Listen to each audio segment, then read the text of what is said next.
요한복음 14장 6절 말씀입니다. 예수께서 이르시되 내가 곧 길이요 진리요 생명이니 나로 말미암지 않고는 아버지께로 올 자가 없느니라. 아멘. 인생 최대 질문에 대한 대답이요, 삶의 목적과 의미를 주는 유일한 이야기가 있습니다. 다른 모든 이야기에 영감을 준 바로 그 이야기입니다. 우리 모두에게 확실한 진짜 이야기입니다. 그 이야기를 시작하겠습니다. 모든 것은 어떻게 시작되었을까요? 다른 모든 이야기들처럼 이 이야기도 작가에 의해 시작되었습니다. 바로 하나님입니다. 하나님이 말씀하시면 모든 것이 존재하게 되었습니다. 그가 말씀하시면 별과 행성으로 된 은하수가 나타났습니다. 지구는 사람의 번창을 위해 만들어졌습니다. 하나님께서 만드신 모든 것이 심히 좋고 놀랄 만큼 완벽했습니다. 하나님의 창조물 중 최고는 최초의 남자와 여자인 아담과 이브입니다. 하나님께서는 자신이 창조한 모든 만물, 그의 사랑하는 자녀들에게 한 특별한 나무에서 나는 열매를 먹지 말라는 한 가지 규율과 함께 맡기셨습니다. 그들은 하나님을 하늘의 아버지로 예배하며 사랑의 순종으로 살았습니다. 모든 창조물들도 하나님과 완벽한 조화 속에 즐거웠습니다. 오늘날 우리가 사는 세상을 살펴보면 완벽한 평화가 지속되지 못했습니다. 우리 모두가 공유하는 혼란, 전쟁, 질병, 문제들, 무엇이 잘못된 것일까요? 사탄이라는 이름의 타락한 천사가 하나님을 질투하면서 완벽한 창조가 파괴되는 결과를 초래했습니다. 사탄은 뱀의 형상을 하고 하나님의 선하심의 의문을 제기하면서 하나님의 유일한 규율에 반항하도록 아담과 이브를 유혹했습니다. 그들이 불순종하여 그 열매를 먹으며 평화가 끝나고 오늘날 우리에게까지도 유전되는 죄와 죽음으로 이끌었습니다. 만일 우리가 정직하다면 우리는 아담과 이브와 매우 흡사합니다. 우리 모두는 하늘의 아버지께 반항하였습니다. 우리의 마음이 두려움, 죄책, 그리고 부끄러움으로 무겁게 되었습니다. 우리의 몸은 질병으로 지치고 죽음에 이르게 되었습니다. 지구는 폭풍, 재앙, 재로 시달리게 되었습니다. 게다가 죄는 우리를 하나님과 갈라놓았습니다. 지옥이라고 불리는 끔찍한 분리, 그 분리가 영원히 지속되는 결과를 초래했습니다. 죄의 결과는 파멸입니다. 피할 수도 없습니다. 바로 잡을 방법도 없습니다. 이 끔찍한 상황에서 벗어날 소망은 있는 것일까요? 우리를 지으신 하나님의 그 사랑이 모든 것을 다시 정상으로 되돌릴 구원자를 보내게 했습니다. 수세기 후에 하나님께서 보내실 구원자의 탄생, 삶, 그리고 죽음을 정확하게 알려주셨습니다. 성경의 모든 내용이 이 구원자를 지목하고 있습니다. 약 2000년 전에 예수님께서 약속을 성취하기 위한 하나님의 아들로 이 땅에 오셨습니다. 그는 기적처럼 처녀에게서 태어났습니다. 예수님은 우리들처럼 성장했고 이 땅에서의 삶을 경험했습니다. 그러나 우리와 달리 예수님은 절대 죄를 짓지 않으셨고 항상 아버지께 순종하였습니다. 예수님이 30대가 되었을 때 이스라엘 전역에서 가르침을 시작했습니다. 사람들을 하나님의 나라로 인도하고 많은 기적을 행했습니다. 몇 년이 지난 후 억울하게 고발되어 십자가 힘을 선고받았습니다. 예수님은 죄의 대가를 지불하기 위해 완벽한 자신의 삶을 기꺼이 포기하셨습니다. 그는 우리를 대신해서 죄 없는 자로서 죄인을 대신해 완전히 죽었습니다. 그러나 무덤이 예수님을 붙잡아 두지 못했습니다. 사흘 뒤에 하나님께서 예수님을 다시 살리셨습니다. 예수님은 십자가에서 죽음으로 죄를 이기셨고 죽음에서 살아남으로 죽음을 이기셨습니다. 오늘 예수님은 모든 피조물의 왕이요 심판자로 하나님 우편에 앉아 계십니다. 이것이 하나님께서 만드신 구원의 이야기입니다. 참회와 신앙을 통해 우리가 믿고 살아가도록 하나님은 우리를 하나님의 구원의 이야기 속으로 초대하십니다. 믿기만 하면 모든 것이 변합니다. 그런데 미래는 어떤가요? 하나님은 사랑하고 친절하고 자비롭고 용서하고 인정이 많고 그리고 참되시기에 누구든지 구원을 위해 예수님을 믿기만 하면 생명이 회복되고 죄의 속박으로부터 자유롭게 된다고 약속해 주셨습니다. 하나님은 또한 모든 것을 새롭게 하신다고 약속하셨습니다. 장차 새 하늘과 새 땅을 주시고 죄로부터 영원히 자유롭게 하실 것입니다. 모든 아픔과 슬픔이 사라지게 하실 것입니다. 하나님은 또한 영원히 우리와 함께 하신다고 약속해 주셨습니다. 예수님께서 죄로 인한 단절을 없애버리셨기에 당신 예수님을 믿는 그 순간 하나님과의 관계가 회복됩니다. 오늘 알게 된 모든 하나님의 사랑은 영원히 계속됩니다. 왜냐하면 하나님의 이야기는 결코 끝나지 않기 때문입니다. 당신은 바로 지금이라도 하나님의 이야기를 당신의 삶의 기초로 삼을 수 있습니다. 하나님의 구원이 필요하다는 것을 고백하십시오. 당신의 죄를 용서해 주실 것을 구하십시오. 오직 예수 그리스도만이 당신을 구원할 수 있다고 믿으십시오. 지금 이 순간부터 예수님을 믿고 따르십시오. 이것이 바로 하나님의 이야기입니다. 당신의 것으로 삼으시겠습니까?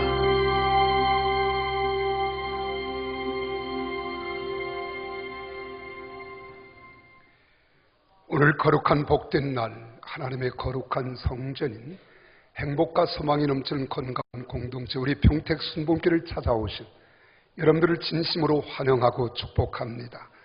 아마 오늘 처음 나오신 분들은 예배 분위기가 좀 서먹서먹하시고 어색한 면이 없잖아 있으시겠지만은 저는 주님의 이름으로 여러분들을 축복하고 우리 성도들을 대신해서 환영합니다. 오늘 저는 여러분과 함께 인생의 행복의 원리라고 하는 말씀의 은혜를 나누고 싶습니다. 세상의 모든 사람들이 다 행복하기를 원하지만은 행복을 원한다고 행복하던가요? 행복을 꿈을 꾼다고 행복한 삶을 살아가는 것은 아닙니다. 우리가 많은 사진들이 있지만은 그 사진들 가운데 내 머리에 유독 남아있는 사진 한 장이 문득 생각이 떠오릅니다. 혹시 여러분들 가운데서 이런 사진을 보신 분이 계실 줄 모르겠습니다. 돈을 잔뜩 넣은 샌드위치가 접시에 담겨져 있는 사진을 보신 경우가 아마 있는 분도 있겠고 처음 이야기를 듣는 분도 있을 것입니다. 그 밑에 제목은 이렇게 쓰여져 있었습니다. 돈 벌레를 위한 샌드위치. 이런 물불을 가리지 않고 돈을 벌기 위해서 목숨을 걸고 덤벼드는 사람들에게 무엇인가를 경고하는 메시지가 담고 있는 사진입니다. 요즘 세상을 살아가는 사람들의 문제 가운데 하나는 돈에 너무 집착하는 마음이라고 하는 거예요. 돈에 너무 집착하는 마음. 그래 돈 때문에 사람이 죽기도 하고 배신하기도 하고 배반하기도 합니다. 돈 때문에 부부간에 그렇게 금실 좋았던 부부가 행복을 깨는 경우도 없잖아 있습니다. 돈에 너무 집착하는 마음이 가져다 준 결과입니다. 그렇다고 돈이 필요 없는 것 아니에요. 우리가 세상을 살아가는 가운데 여기 목사도 돈은 꼭 필요합니다. 내 돈의 지배를 받느냐, 돈을 지배하고 관리할 줄 아느냐 하는 지혜가 필요한 거예요. 세상 사람들은 너나 할 것 없이 돈만 많이 벌고 돈은 마음대로 쓸 수 있을 만큼 부유한 자가 되기를 원합니다. 돈의 마음을 빼앗기면 돈이 독이 되는 것을 모릅니다. 그 독은 인생을 불행과 파멸로 이끌어 가기도 하지요. 심지어는 진실한 믿음 생활을 하던 그리스도인들조차도 그 돈독 때문에 가정이 무너지고 인생도 불행하게 망가지는 경우가 허다합니다. 믿음의 눈으로 보면 세상에는 항상 두 가지 길이 존재하고 있는 것을 우리는 알 수 있습니다. 성공하는 사람이 있는가 하면 실패하는 사람이 있습니다. 잘 나가는 사람이 있는가 하면 앞길이 막힌 사람이 있습니다. 생명의 길과 사망의 길, 행복한 삶과 불행한 삶의 길, 성공하는 인생과 실패하는 인생의 길입니다. 이 두 가지 길 앞에서 그리스도인들도 고민을 하기 마련입니다. 돈을 많이 벌어서 세상적인 향락을 즐길 것인가, 아니면 십자가를 지고 예수님의 뒤를 따라 갈 것인가 마음으로 고민하면 삶을 살아가는 사람들 보통 많은 게 아니에요. 근데 물론 성경의 가르침은 단호합니다. 돈의 노예가 되지 말고 예수님을 주인으로 삼고 살아가라는 거예요. 그래 돈을 사랑함이 일만하게 뿌리가 된다고 성경은 기록하고 있습니다. 그러므로 예수님을 섬기며 가르침을 따라 사는 삶에는 하나님이 함께 하시는 것입니다. 비록 돈이 많이 없다 할지라도 예수님과 함께 살아가는 자들에게는 사랑의 주님께서 친히 동행해 주시기 때문에 주님과 함께 살아가는 사람들은 염려하지 않습니다. 근심하지 않고 걱정하지 않습니다. 왜? 주님이 나의 반석이 되시고 나의 소망이 되시며 나의 능력이 되시고 피할 은신처가 되어주시기 때문에 때로는 힘이 되시고 능력 되시는 예수님 안에서 내가 비록 가진 것 없지만, 배운 것은 없지만, 내가 소유한 것 없지만, 명예 권세는 없지만 하나님이 나와 함께 하신다. 하나님이 나를 도와주신다. 하나님이 역사하시면 나는 할 수 있다는 믿음이 있기 때문에 믿음으로 세상을 살아가는 사람들은 행복하고 기쁘게 살아가는 것입니다. 여러분, 세상에 많은 사람들이 가는 길은 다 달라요. 어떤 사람은 돈만 따라가는 사람이 있습니다. 이 돈만 있으면 다 될 줄 알아요. 또 어떤 사람은 건강하면 나 다 할 것 같다는 거예요. 내가 건강만 해봐라. 또 어떤 사람은 미모만 빼어나면 나는 이 미모를 가지고 나는 얼굴값을 할 수 있을 거야. 나는 우리 가족이 행복하면 행복 속에 무엇을 더 우리가 바라고 더 기다릴 것이 있겠는가. 그리고 가족 구성원에 대한 애지중지한 가정에 매여 사는 사람들이 있어요. 내 남편 하나만 잘 얻으면, 아내 하나 잘 얻으면, 나 연인 잘 만나면 나는 행복할 거야. 그리고 행복을 기약하지만 잘 만난 사람도 행복이 깨지더라고요. 돈 있는 사람도 행복이 깨져요. 건강한 사람도 행복이 깨지고 오히려 더 취약의 구렁텅이에서 허덕이며 고난을 당하는 사람들 우리는 많이 볼 수 있습니다. 그런데 가진 것 없어요. 배운 것 없어요. 잘난 것 없어요. 근데 주님 한 분만 모시고 살아가는데 다 길을 걸어가면서 행복해 합니다. 기뻐해요. 감사하고 어디서 그런 기쁨과 즐거움이 넘쳐나는지 말로 표현할 수 없는 표현들이 찬양으로 나타나고 감사로 나타나고 행함으로 삶으로 나타나는 것을 우리는 볼 수 있습니다. 예수 하나만으로도 그리스도인들은 흡족하게 여기고 만족해하는 겁니다. 영원한 천국으로 인도해 주시는 예수님으로 말미암아 신앙의 길에는 즐겁고 기쁘고 찬양과 기도와 감사가 넘쳐 흐르게 되는 것입니다. 주님과 함께 통행하는 길이 바로 행복의 길이요 축복의 길인 것입니다. 할렐루야.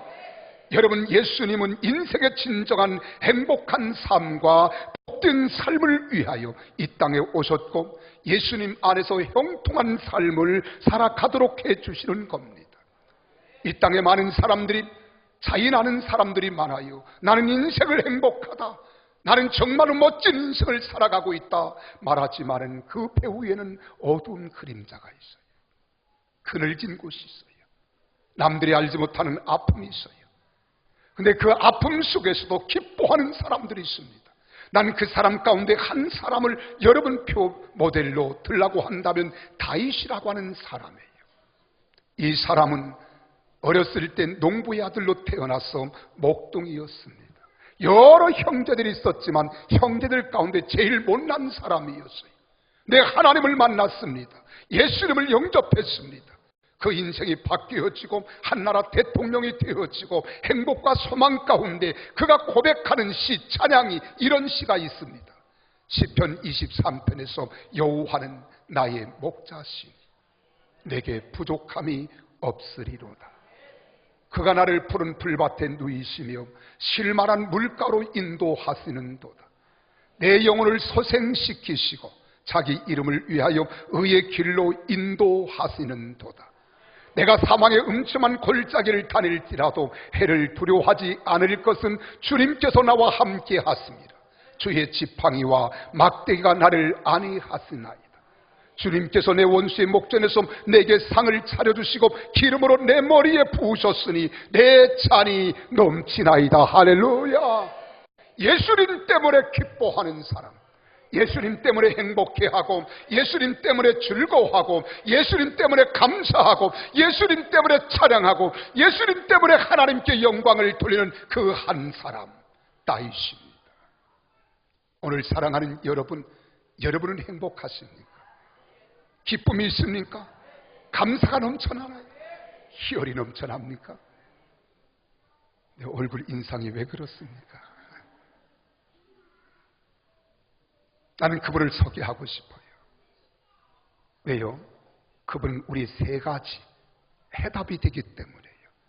그 첫째는 예수님은 구원의 길이십니다. 여러분, 구원이라고 하는 말을 이 성경이 쓰여질 때 헬라어라고 하는 걸로 쓰여졌어요. 이 헬라어는 가장 그 당시 문화와 시대와 모든 것들을 초월해서 가장 근사체로 표현된 언어입니다. 근데 이 구원이라고 하는 말은 헬라 원어로 소테리아라고 하는 말이에요. 죄송해요, 이런 말을 써서요. 이 소테리아라고 하는 말은 세 가지 의미가 담겨져 있습니다. 그 첫째는 인간의 온갖 불행으로부터 구원해내고 그가 당하는 위험으로부터 보호한다는 거예요. 구원해내고 보호한다. 두 번째로는 죄로 말미암아 온갖 형벌과 고통, 죄의 권세, 그리고 죄된 생활에서 구하는 것을 의미하고 있습니다. 셋째로는 종말론적으로 완성되는 구원입니다. 하나님 나라에서 경험하게 될 절대적 평안의 완성입니다. 이걸 영어로는 salvation이라고 합니다. 건져내신다는 거예요. 나를 가난에서 건져내시고, 질병에서 건져내시고, 환난에서 건져내시고, 고통에서 건져내시고, 어둠에서 건져내시고, 사막에서 건져내주시겠다는 거예요. 이토록 예수님은 우리 인간의 죄 때문에 당하는 온갖 고난과 위험, 질병과 고통, 억압과 괴로움, 인생의 불행으로부터 구하여 주시는 길입니다.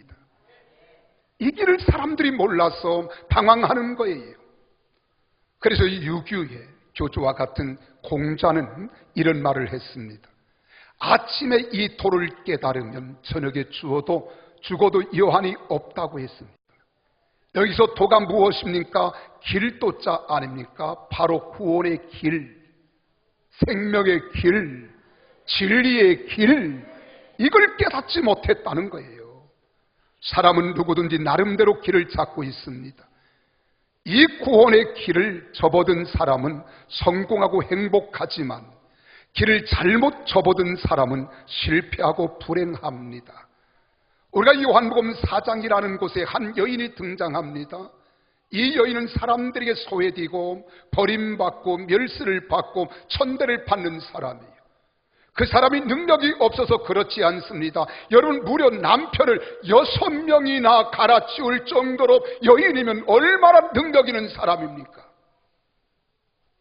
내 사람들에게는 소외당합니다. 멸시당합니다. 천대를 받고. 지금 사람들이 낯을 피하여 대낮에 그는 물을 길러 우물가에 왔을 때에 예수님을 거기서 만났어요. 예수님이 다가가서 물었습니다. 내게 물을 좀 달라. 그랬더니 여인이 대답합니다. 어찌 유대인인 당신이 하찮은 사마리아 여인인 나에게 물을 구하나이까? 그때 예수님 말씀하시기를 내가 내게 물을 달라 하는 이가 누구인 줄 알았더라면 너는 나에게 물을 구하였으리라. 내가 주는 물은 다시 목이 마르겠거니와 내가 주는 물은 영원히 영생하도록 목마르지 아니하리라. 그 물을 내게 구한 거예요. 그리고 주님을 만났습니다. 주님이 누구인가를 깨달았습니다. 예수는 그리스도이시고 그리스도는 메시아임을 깨달았던 이 여인이 마음에 기쁨이 있습니다. 환희가 넘쳐납니다. 이 남자를 만나면 행복할까? 저 남자를 만나면 만족할까? 내가 그 남자를 선택하면 내가 이 땅에서 삶의 가치를 발견하고 인생을 아름답고 멋지게 살아갈까 생각했던 이 여인이 예수님을 만나고 마음의 굶주림과 괴로움, 가람, 갈증 다 해결한 거예요. 물을 길러왔던 여인이 물동이를 버려두고 마을로 뛰어 들어갔습니다. 와 보라, 내가 만난 예수 그리스도. 그리고 마음의 기쁨과 만족을 누리고 그는 수많은 사람들을 예수님께로 인도했던 것을 우리는 볼 수 있습니다. 이 여인은 구원의 길을 찾은 거예요. 소망의 길을 찾은 겁니다. 인생의 가치를 발견한 겁니다. 내가 왜 살아야 하는지, 무엇 때문에 존재하며 어디로 가야 하는지를 깨달은 겁니다. 예수님은 구원의 길의 안내자가 아닙니다. 예수님 자신이 곧 길이십니다. 그러므로 이러한 길 대신 예수님을 구주로 마음속에 믿고 모셔드릴 때 우리는 참된 인생길, 행복한 길을 가게 되는 것입니다. 천국에 갈 수 있습니다. 하나님 아버지가 계신 하나님 나라에 갈 수 있습니다. 그래서 예수님은 말씀합니다. 내가 곧 길이요 예수님만이 유일하신 길입니다. 다른 길은 전혀 없습니다. 그래서 사도행전 4장 10절에 말합니다. 다른 이름으로는 구원을 얻을 만한 이름을 주시니가 없다. 예수님만이 구원의 길이요, 영생의 길이요, 생명의 길이요, 소망의 길이요, 행복의 길인 줄 믿으시기를 바랍니다. 두 번째로 예수님은 진리가 되십니다. 진리라고 하는 말은, 이것도 헬라어를 이야기해서 죄송해요, 알레테이아라는 말입니다. 이 알레테이아라고 하는 말은 진리다, 진실하다, 믿음, 확신, 이럴 때 알레테이아라고 하는 말을 쓰는 거예요. 우리 하박국 선지자가 2장 4절에서 말합니다. 의인은 믿음으로 말미암아 살리라고 하는 말씀도 이러한 맥락에서 이해되는 말씀입니다. 여러분, 진리라고 하는 것은 거짓에 대해서는 진실이며 부정에 대해서는 정의입니다. 우리가 살고 있는 세상은요, 얼마나 거짓된 세상인지 몰라요. 서로 속이고 속고 서로 싸우고 다투면서 혈전이 되어 살아가는 세상이 바로 이 세상입니다. 예수님은 이런 거짓된 세상에 오셨습니다. 하나님의 진실과 인간의 구원의 길을 가르쳐 말씀해 주셨습니다. 여러분, 진리의 반대가 무엇입니까? 거짓이잖아요. 세상에는 진리가 없습니다. 가짜가 많습니다. 우리는 진리에 대하여, 진짜에 대하여 목말라 하는 거예요.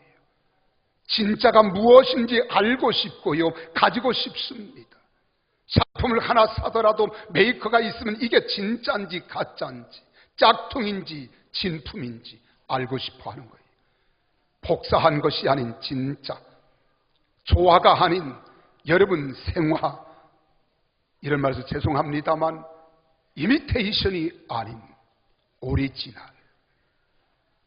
모조품이 아닌 진품을 갖고 싶어 하는 거예요. 내 인생의 진실을 알고 싶어 하는 겁니다. 예수님은 너희가 진리를 알지니 진리가 너희를 자유케 하리라 말씀했어요. 예수를 믿고 만나보십시오. 거짓이 떠나갑니다. 거품이 빠집니다. 진리가 남게 될 것입니다. 그 진리가 바로 예수 그리스도이십니다. 세계적 부흥사역 목회자였던 스펄전 목사님은 그런 말한 모든 일에 믿음으로 주님을 꼭 이용하라 하면서 다음같이 말했습니다. 만일 당신이 어두운 형편에 이르게 되면 빛으로 인도하시는 주님을 태양으로 사용하라. 또한 당신의 인생 항로에 갈 길을 잃어버렸거든 주님을 인도자로 삼으라. 그는 당신을 인도해 주실 것이다. 주님은 당신이 구하는 바로 그것이요, 장소요, 모든 것이다. 모든 일이 하나님의 간섭 없이는 이루어지는 것이 없다 그랬어요. 하나님이 도와주셔야 된다는 거예요. 생사화복도 마찬가지입니다. 우리 인생에 가는 길 발걸음 하나하나 주님이 간섭해 주시고 역사해 주셔야 합니다. 그러므로 진리를 모르면 거짓의 종로로 타며 살다가 망하게 되는 거예요. 진리를 왜곡하고 거짓을 퍼뜨리는 장본인이 바로 마귀예요. 그럼 마귀는 처음부터 아담과 하와를 속였습니다. 선악을 알지 않은 나무의 실과를 따먹도록 유혹했습니다. 인간의 하나님의 뜻과 계획 속에서 떠나가게 했습니다. 그 후에 마귀는 인간에게 온갖 거짓을 진리인 양 퍼뜨리고 있습니다. 가짜 신을 만들어 섬기도록 하고 있는 거예요. 사람이 연약할 때 나약할 때 아무거나 붙들고 의지하고 싶은 거예요. 지푸라기 하나라도 붙들고 싶은 거예요. 그리고 형상을 만들어 놓고 그 앞에 우리가 소원을 피는 것, 이것이 바로 우상입니다. 거짓을 따라가면 망하게 됩니다. 진리 안에서만 생명과 평강과 자유와 행복이 있습니다. 할렐루야. 예수님 말씀만이 진리입니다. 저 하늘이 무너지고 이 땅이 꺼져도 영원히 변치 않은 하나님 약속 말씀만이 진실이요, 진리임을 믿으시기를 바랍니다. 마지막으로 예수님은 생명이십니다. 생명의 반대가 뭐예요? 사망입니다. 죽음입니다. 현대인은 살아있는 시체입니다. 육체의 시간에 속한 생명은 살아있는지 모르지만 영과 영혼에 속한 생명은 다 죽어 있습니다.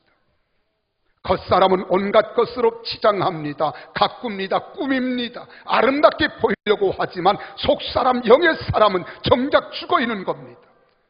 현대인들에게는 죽음의 그늘이 두텁게 덮여 있습니다. 그래서 살아갈 사람들이요, 살겠다는 사람이 별로 없어요. 보세요, 얼마나 사람들이 죽음에 깊이 덮여 있는가. 사람들이 아파 죽겠대요. 힘들어 죽겠대요. 괴로워 죽겠대요. 지금 죽을 맛이랍니다. 내가 잠을 못 자 죽겠대요. 그런데 이런 말은 이해가 되는데요, 좋아도 죽겠대요. 기뻐도 죽겠대요. 이런 모든 것이 잘 풀리는데 죽겠답니다. 이제 죽겠다는 말이 입에 지금 달려 있습니다. 다 죽겠다고들 합니다. 주님 없는 생명은 죽어있는 생명입니다. 주님 없이는 살 생명들이 없습니다. 주님 없는 생명은 살았으나 죽은 것입니다. 어느 날 영국의 괴관 시인인 테니슨이 친구와 같이 공원을 거닐고 있었어요. 그래서 신앙에 대해서 이야기를 나눕니다. 그때 친구 한 사람이 테니슨에게 물었습니다. 자네는 예수 그리스도를 어떻게 생각하나? 테니슨이 말없이 한참을 걷다가 꽃 앞에 우뚝 섰습니다. 그리고 친구에게 이렇게 말했어요. 여보게, 친구, 나에게 있어 예수 그리스도는 이 꽃과 저 태양의 관계와 같다네. 이 꽃은 태양과 빛의 열이 없으면 죽을 수밖에 없다네. 이게 관계예요. 오늘 여러분, 우리가 이 땅에 살아가는 날, 사람들은 살아있는 것 같으나 실상은 죽음과 같이 죽음을 향해 달려가고 있는 거예요.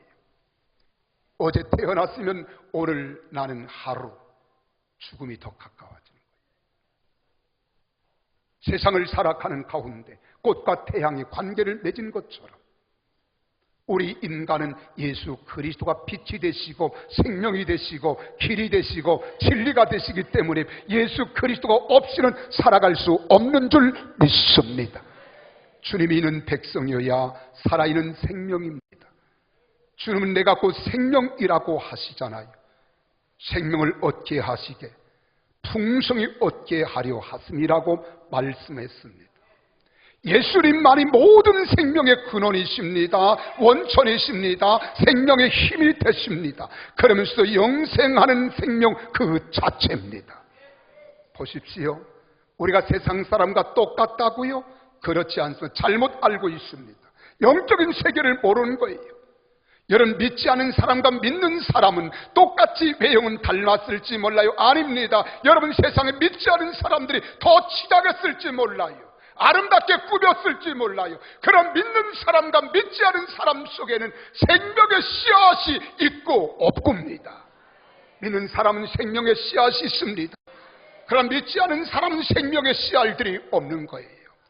여러분 보십시오. 우리는 똑같은 씨알들을 농부들이 이른 봄에 파종합니다. 고랑에 뿌리면 흙을 덮어줍니다.